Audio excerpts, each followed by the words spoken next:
Graph बनाने का बहुत शानदार तरीका मैं आपको बताने वाला हूं कि एक्चुअल में ग्राफ बनेगा कैसे। ऐसा ग्राफ बनाना आपने आज तक नहीं सीखा होगा। एकदम सिंपल भाषा में, एकदम आसान भाषा में हम लोग सीखने वाले हैं।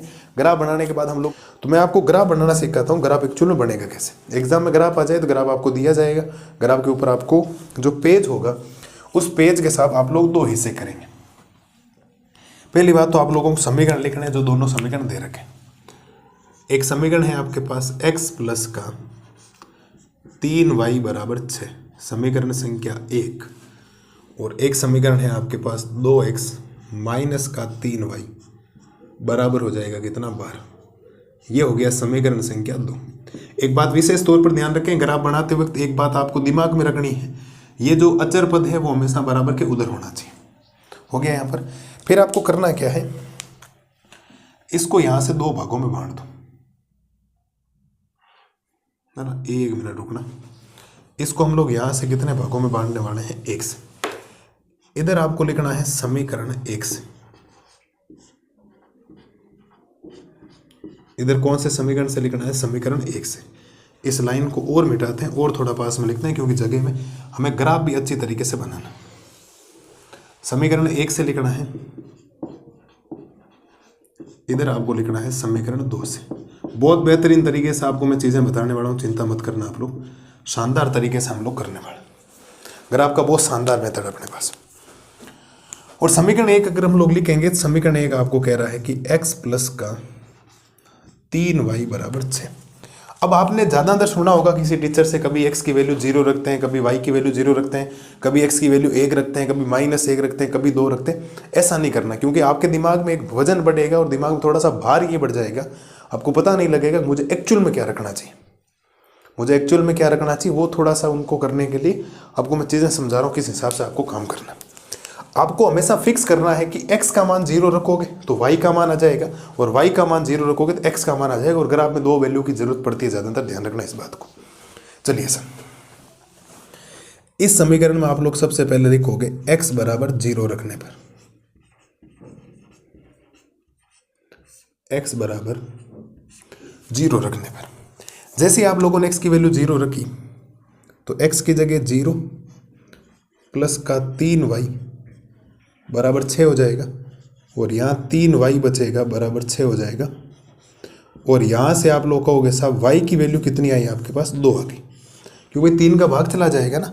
और यहाँ से आपके पास एक बिंदु आ जाएगा, उस बिंदु को हम लोग a नाम देंगे, और वो a बिंदु हो जाएगा आपके पास 0,2।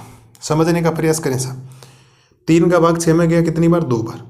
तो आपके पास बिंदु क्यों है, क्योंकि किसी भी बिंदु के जो निर्देशांक होते हैं ना वो 0,2 होते हैं। क्या होते हैं, 0,2। पहले x का मान आता है, फिर y का मान आता है। तो पहले हमेशा x का मान 0 आ गया, y का मान 2 आया। अब इसी समीकरण में आपको y का मान 0 रखना। कुछ बच्चे ये भी पूछेंगे सर y का मान तो 2 आया था ना, आपने 2 क्यों नहीं रखा। हमें उससे कोई मतलब नहीं कितना है, हम तो x बराबर 0 करके y का मान निकालेंगे और y बराबर 0 करके x का मान निकालेंगे। ये मेथड होता है, ध्यान रखना मैथमेटिक्स के अंदर। चलिए साहब, इस मेथड के ऊपर फॉलो करते हैं, फोकस करते हैं। और यहाँ पर x की जगह x हो जाएगा, प्लस 3 की जगह 3, और यहाँ पर y की वैल्यू कितनी आ गई, 0 बराबर कितना हो जाएगा, 6। तो ये बचेगा x प्लस 0 बराबर 6। तो फाइनल जो x बनेगा वो कितना बन जाएगा, 6 आपके पास बन जाएगा। और फाइनल x आपके पास बनने के बाद आप लोग कहोगे इसको हम b बिंदु नाम देंगे, और ये b बिंदु हो जाएगा 6,0। एक समीकरण से हमेशा एक रेखा बनती है, और एक रेखा बनाने के लिए दो बिंदु होने चाहिए। एक अंतिम बिंदु होना चाहिए, एक प्रारंभिक बिंदु, क्योंकि जब तक दो बिंदु नहीं आएंगे उनको आप आपस में मिलाओगे कैसे। दो बिंदु नहीं आएंगे तब तक मिला नहीं सकते। तो क्या आपको समीकरण 1 और समीकरण 2 को ऐसा सॉल्यूशन करना है, सेम पैटर्न। मैं आपको कोई कंफ्यूजन नहीं कर रहा हूँ फालतू में कि आप ये रखो आप ये रखो, आप तो फिक्स काम रखेंगे।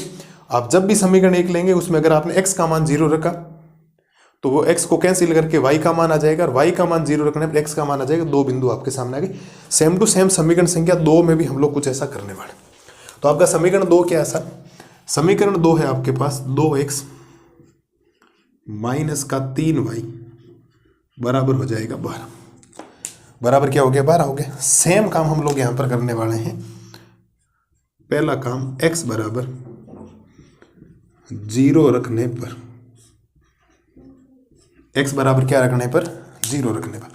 जीरो हम लोग रखेंगे तो ये बन जाएगा 2 गुणा x की जगह 0 माइनस का 3y बराबर 12। आप सोचिए, इसको जब 0 से गुणा करेंगे 0 बन जाएगा, माइनस का 3y बच जाएगा बराबर 12, और ये माइनस का 3y यहाँ से बचेगा तो बराबर में 12 आ जाएगा। तो y का मान आ जाएगा 12/-3, तो y का मान आ जाएगा आपके पास माइनस का 4।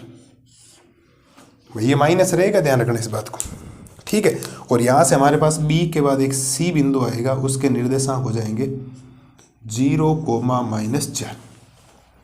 सी के निर्देशांक क्या आ जाएंगे 0, -4, क्योंकि x का मान 0 है और y का मान कितना है, ये आपके पास। अब इसी समीकरण में आपको y बराबर क्या रखना है, 0 रखना है। तो आप लिखेंगे y बराबर 0 रखने पर, जब आप लोग y का मान 0 रखेंगे तो 2x की जगह तो 2x हो जाएगा, -3 गुणा y की जगह 0 बराबर कितना हो जाएगा 12। तो ये बनेगा आपके पास 2x माइनस का 0 बराबर 12। तो यहाँ से हम लोग x बराबर कह सकते हैं 12/2 ही तो आएगा, क्योंकि 0 का वैसे मतलब नहीं। तो x का मान एक्चुअल में कितना आएगा आपके पास, 6 आएगा। x का मान कितना आ गया आपके पास, 6 आ गया। और ये हम लोग d बिंदु देंगे 6,0। उम्मीद है प्रत्येक लाल और लाली को जो बातें मैंने आपके सामने रखी है ग्राफ से रिलेटेड, वो आपके दिमाग में छप गई होगी। मैं वापस रिपीट कर दूं आपको, तो इनको ग्राफ के ऊपर रिप्रेजेंट करना और इजी वे में ग्राफ आपके पास आ जाएगा। मेन मुद्दा ये है कि आपके पास दो समीकरण ऐसे आएंगे जिनमें हमेशा अगर अचर इधर है तो अचर को इधर लाओ, अचर हमेशा बराबर होने चाहिए, एक्स और वाई इधर होने चाहिए। दो समीकरण होंगे, समीकरण 1 और समीकरण 2। समीकरण 1 इधर लिखेंगे, समीकरण 2 दो पेज में हिस्से कर दिए मैंने, थोड़ी पास पास चीजें लिखा, आप दूर दूर लिख सकते हो। जो समीकरण आपके पास आया उस समीकरण में सबसे पहले एक्स का मान 0 रखना। अब जैसे ही x का मान 0 रखेंगे आपको y का मान मिलेगा, और y का मान जैसे ही आप लोग 0 रखेंगे आपको x का मान मिलेगा। हमेशा उल्टा चलता है, प्रक्रिया हमेशा उल्टी चलती है, इस बात को ध्यान रखना। आपने जैसे ही x बराबर 0 रखा तो x की जगह 0 प्लस की जगह प्लस, 3y को आपने छेड़ा नहीं, बराबर में कितना हो गया 6 हो गया, 0 हो गया, 3y बराबर 6। तो 3 का भाग यहाँ पर 6 में गया कितनी बार, 2 बार। तो x का मान 0 रखा और y का मान 2 आया, तो एक जो बिंदु लिखा जाता है ना, किसी बिंदु के जो निर्देशांक होते हैं वो होते हैं x, y। पहले x आता है, फिर क्या आता है, y आता है। तो x का मान 0 और y का मान 2। तो इस एक समीकरण से एक मान रखने पर एक बिंदु आ गया 0,2, क्योंकि एक समीकरण से एक रेखा बनाने के लिए आपको दो बिंदुओं की जरूरत पड़ेगी। अब आपने इसी समीकरण में y बराबर 0 रखने पर, तो x की जगह x, प्लस की जगह प्लस, 3 की जगह 3 और y की जगह आपने 0 रखा बराबर 6। 3 को जब 0 से गुणा करोगे 0, x में 0 जोड़ोगे तो x आएगा बराबर 6। तो यहाँ पर आपने y का मान 0 रखा तो x का मान 6 आया, तो बिंदु B आ गया। तो 6,0, क्योंकि पहले x का मान फिर y का मान, x का मान 6 और y का मान 0। इस समीकरण से ये दो बिंदु आपके पास आए, और इन दोनों बिंदुओं को अगर हम लोग ग्राफ के ऊपर रखेंगे, इन दोनों बिंदुओं को मिलाएंगे तो इस रेखा का समीकरण आ जाएगा, एक रेखा यहाँ पर बनेगी। फिर हम लोगों ने दूसरा समीकरण लिया 2x - 3y बराबर 12। तो x बराबर 0 रखने पर, x का मान क्या रखने पर, 0 रखने पर, तो ये हो गया 2 गुणा x का मान 0 माइनस का 3y बराबर 0 से गुणा किया 0 माइनस का 3y। अब ये माइनस का 3y बचेगा, ध्यान रखना। अगर आगे नंबर के माइनस लगा तो उस माइनस को साथ मिलाना, ज्यादातर बच्चे माइनस को भूल जाते हैं और गड़बड़ कर देते हैं। तो माइनस का 3y बराबर 12, तो y बराबर 12/-3, क्यों गुणा वाला कहाँ जाता है भाग में, -3 का भाग इसमें गया -4 बार। तो C बिंदु आया, x का मान 0 और y का मान -4। y बराबर 0 रखने पर तो 2x माइनस का 3 गुणा 0 बराबर 12, 2x माइनस का 0 बराबर 12।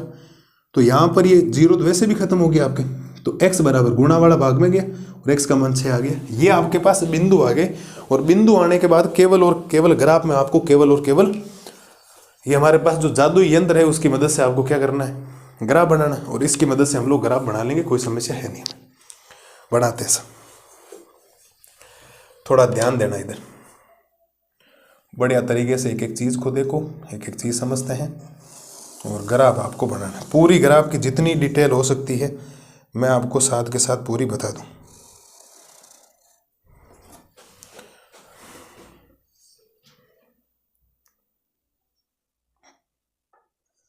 ग्राफ में जितने मान की जरूरत होती है उस मान के हिसाब से आपको बनाना होता है। x का मान माइनस में है नहीं, तो हमने x थोड़ा छोटा ही बनाया।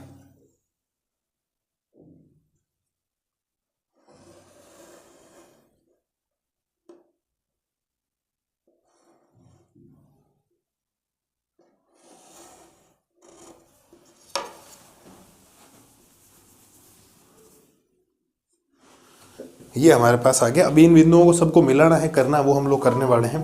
ठीक है, इनका प्रतिच्छेद बिंदु कहलाता है मूल बिंदु, जहां पर शुरुआत होती है इनकी सबसे पहले 0 से। और ये आपका जो होता है वो होता है एक्स अक्ष। ये क्या कहलाता है? एक्स अक्ष कहलाता है। और ये जो आपका कहलाता है वो कहलाता है आपका वाई एक्स। क्या कहलाता है? वाई एक्स कहलाता है। और ये कहलाता है आपका एक्स डैश अक्ष। और ये कहलाएगा आपका वाई डैश अक्ष। अब हमें मान रखने हैं इसके ऊपर, इधर एक्स धनात्मक होता है तो 1 2 3, ये हो गया 4, ये हो गया 5 और ये हो गया 6, क्योंकि एक्स की वैल्यू हाईएस्ट 6 आ रही है, 6 आ रही है ऐसे। और इधर हो जाएगा वाई का मान 1 2 3 4। ठीक है, इधर एक -1 -2, इधर -1 -2 -3 और -4। ये हम लोगों ने क्या कर दिया? रख दिया। अब चारों बिंदुओं को आपको रिप्रेजेंट करना है, वो बिंदु रखने के बाद आपके उत्तर भी आ जाएगा। कैसे सर? मैं आपको बताता हूँ कैसे। पहले आपको लोगों को इन बिंदुओं को रखना है। बिंदु कह रहा है कि x का मान 0 होना चाहिए, y का मान 2। ये जो लाइन है ना, ये इस पे x का मान 0 होता है, इस लाइन पे y का मान 0 होता है। 0,2 का मतलब x का मान 0, y का मान 2, तो y का मान 2 ये रहा, देखो इस जगह पर। और ये आपका a बिंदु हो जाएगा जिसके निर्देशांक हो जाएंगे 0,2। ठीक है जी। फिर अगला है 6,0, x का मान 6, y का मान 0, तो x का मान 6 ये रहा, देखो ये आपके पास, ये आपका बी बिंदु हो जाएगा 6,0। पहले आपको इन बिंदुओं को दोनों को मिलाना पड़ेगा। क्या करना पड़ेगा? इन दोनों बिंदुओं को आपस में मिला दो, क्योंकि दोनों बिंदुओं से मिलाने से एक रेखा आपके पास बन जाएगी। तो इन दोनों बिंदुओं को बढ़िया तरीके से मिला देते हैं, क्योंकि एक रेखा हमें यहां से प्राप्त हो जाएगी आपके।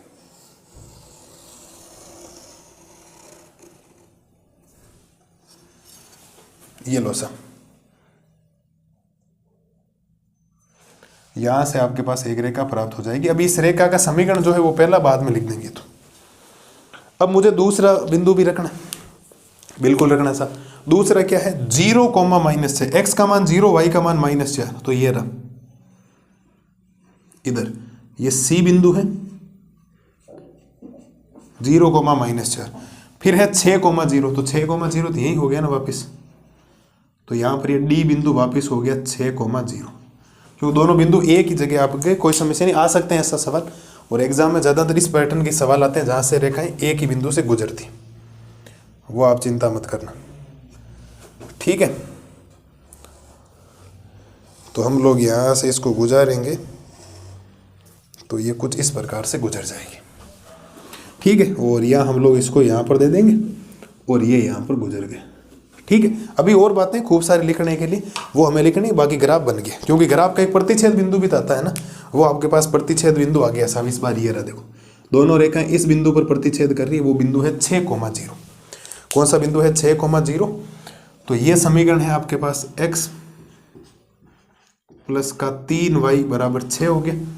और दूसरे समीकरण से ये बना आपके पास, तो 2x माइनस का 3y बराबर कितना हो जाएगा? 12। 2x माइनस का 3y बराबर कितना हो जाएगा? 12। ठीक है, कुछ यहाँ पर आपको पैमाना वगैरह लिखना होता है, तो मैं आपके यहाँ ऊपर लिख देता हूँ। आपको ग्राफ के कोने में लिखना है, तो ये ग्राफ का कोना आप मान सकते हो। ठीक है, पैमाने में क्या हो जाएगा? x अक्ष हो जाएगा एक, तो एक हो जाएगा आपके पास y अक्ष। एक खाना बराबर 1 सेंटीमीटर, और यहां पर भी हो जाएगा एक खाना बराबर 1 सेंटीमीटर। ठीक है, ये हो गया। यहां पर आप प्रतिच्छेद बिंदु भी लिख सकते हो ग्राफ के अंदर ही।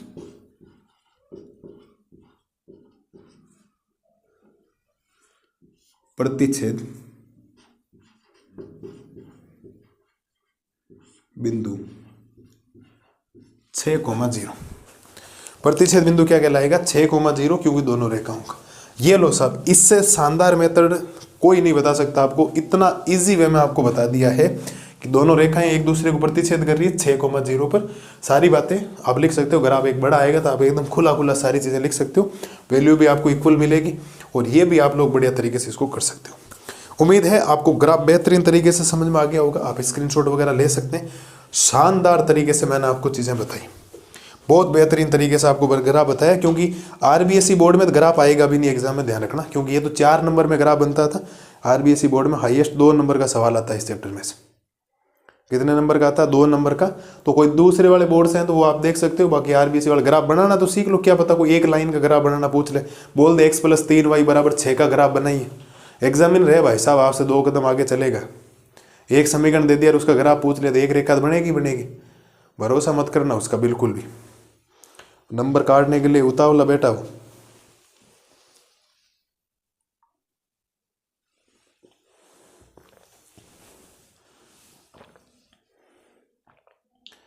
ले लिया कि स्क्रीनशॉट वगैरह? ये 3.1 पूरी प्रश्नावली में एक ही सवाल है। आप चाहे सवाल कर लो चाहे उदाहरण कर लो, एक सवाल आपको ये करना है। क्योंकि संगत असंगत हो गया, प्रतिच्छेदी रेखाएं, समांतर रेखाएं, संपाती रेखाएं या अद्वितीय हल, कोई हल नहीं, अनंत हल के जितने भी सवाल बनते हैं वो बनते हैं आपके किस में? विविध। वो जो आपके एबीसीडी वगैरह आते हैं उनका वीडियो वगैरह आप लोगों ने देख लिया होगा, कोई समस्या है नहीं वैसे भी।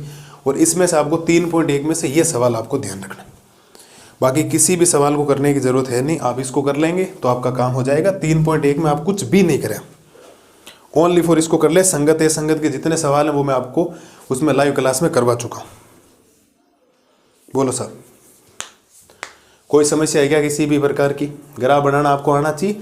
अब तो ज़्यादा है भी नहीं, 3.2 के अंदर अच्छे अच्छे क्वेश्चन है और 3.3 के अंदर आपके प्रतिस्थापन विधि और विलोपन विधि हमें सीखना। बढ़िया तरीके से अच्छे अच्छे क्वेश्चन हम लोग करेंगे, शानदार तरीके वाले, और उनको करने के बाद ये चैप्टर पूरा हो जाएगा। ज़्यादा कोई लंबा चौड़ा लेक्चर है नहीं, 7-8 क्वेश्चन आप मान सकते हो अच्छे अच्छे, वो मैं आपको करवा दूँ। बाकी आप लोग ये कर लो पहले सब, इसको करना जरूरी है पहले। अगर आपको आप बढ़िया तरीके से करेंगे तो कोई दिक्कत आपको आएगी नहीं। उम्मीद है 3.1 जो आपके प्रश्नावली उसके अंदर ग्राफ बनाना आपको पूछा गया, तो आप ग्राफ बनाना बढ़िया तरीके से सीख के होंगे।